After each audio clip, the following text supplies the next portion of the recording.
Kaixo neska mutilak, hau da Gazteon kasetaren bideobloga. Gaur musika talde bat ezagutuko dugu. Eta ez da talde ohikoa. Esango nuke musikaren ibilbidea aldatu zuen taldea dela. Fluido arrosa ezagutuko dugu. Bai, Pink Floyd. Pink Floyd taldea 1975ean jaio zen, Londresen. Psikodelia, esperimentazioa eta rock estiloa uztartu zituzten. Hauek dira talde honen ezaugarri nagusienak.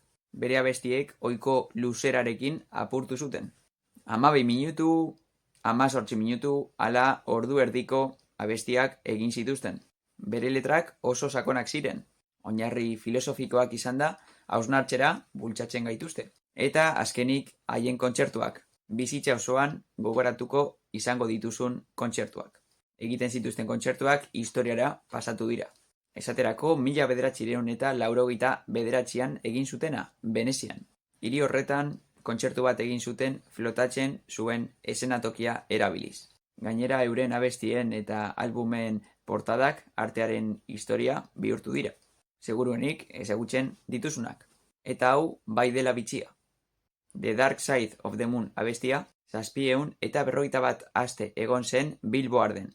Hau da, gehien entzundako abestien zerrendan 14 urtez. Ez baduzu talde honen abestirik entzun, animatzen zaitut. Aurreko mendean jaiotako edozein pertsonak ezagutzen du. Zuri gustatzen zaizu Pink Floyd taldearen musika? Horrela bada, zein abesti ala zein album gomendatuko zenuke. Nik dudabarik Another Brick in the Wall. Hezkuntza sistemari egindako kritika oso zehatza. Eta hau izan da Gazteon kasetaren bideobloga. Beti bezala, eskerrik asko eta laster arte.